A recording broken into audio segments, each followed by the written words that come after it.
So welcome back to Outdoors with the Morgans. Today we're going to talk about 10 different reasons why I think it's okay for Jeep and Bronco owners to wave to one another.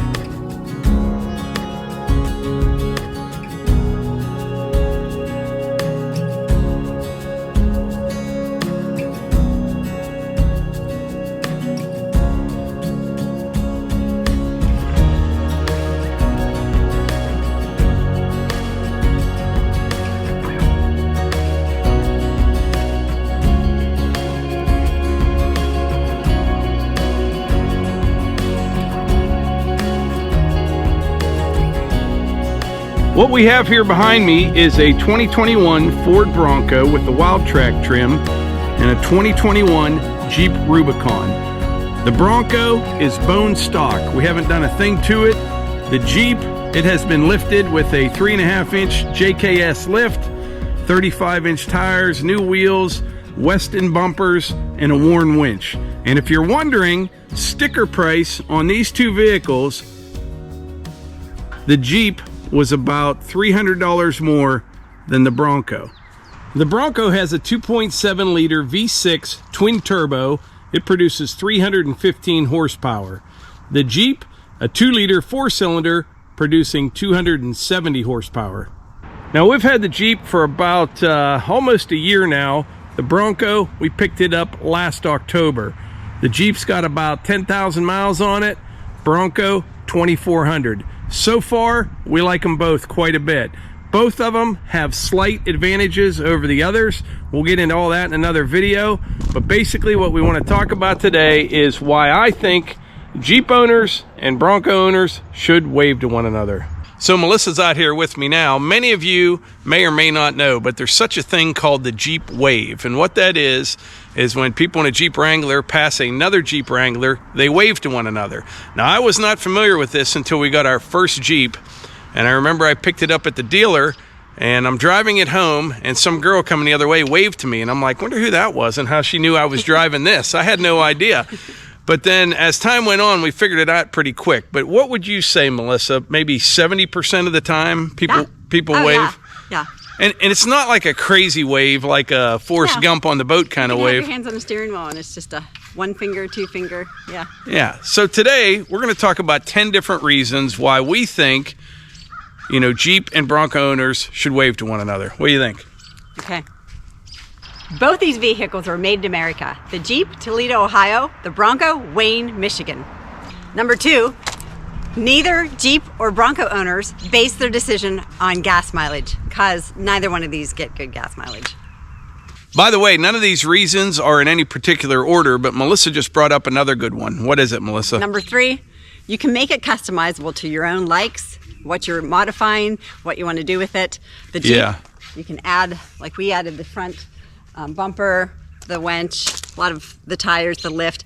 Now, Ford Bronco, you can do that as well, but a lot of it can be done right while you're ordering it. Right. And They're both very easy to personalize these vehicles for what your style is or what you're looking for. Right. Yeah, that would be the third reason that I think Jeep and Bronco owners should wave to one another.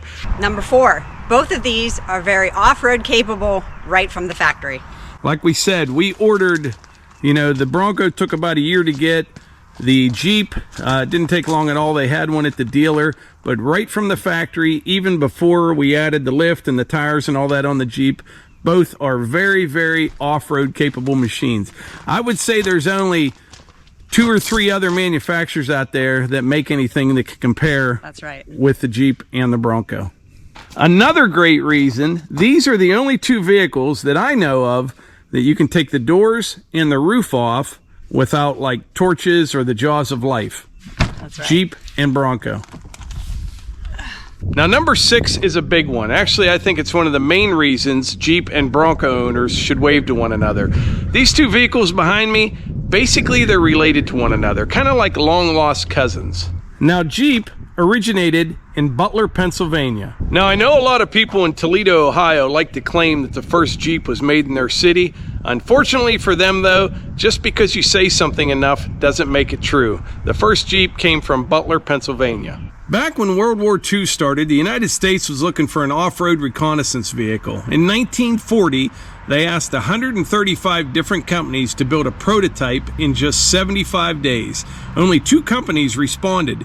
Bantam Car Company in Butler, Pennsylvania, not far from where I'm standing by the way, and Willys Overland Motors in Toledo, Ohio. Now, Bantam was just a small company and they knew they needed help, so they hired Carl Probst. Carl was born in West Virginia in 1883 and he died in 1963. He was a freelance engineer, and Carl designed the first prototype of the Bantam reconnaissance car, also known as the World War II Jeep. Now, Bantam, they produced the first prototype and they won the government contract. Problem was, Bantam was a very small company. There was no way that Bantam could produce as many as the government wanted. At that point, the Army turned to Willys. Bantam only made 2,675 Jeeps during the war. Willys made approximately 360,000. Guess who produced another 280,000? Yep, Ford Motor Company. Number 7, and I think this is another good reason that Jeep and Bronco owners should wave to one another. Basically, they're the same type of person. You know, they enjoy the outdoors, they like taking the roof and the doors off their vehicle, and they just kind of enjoy that type of lifestyle. Number 8, not only are both of these vehicles American made, they also support a huge aftermarket industry and will be draining people's wallets for years to come. Number 9, and like everything else in this video, this is just my opinion, but I think these 2 vehicles right here are a couple of the coolest looking vehicles that you see out there in the road. I really do. I really like both of them.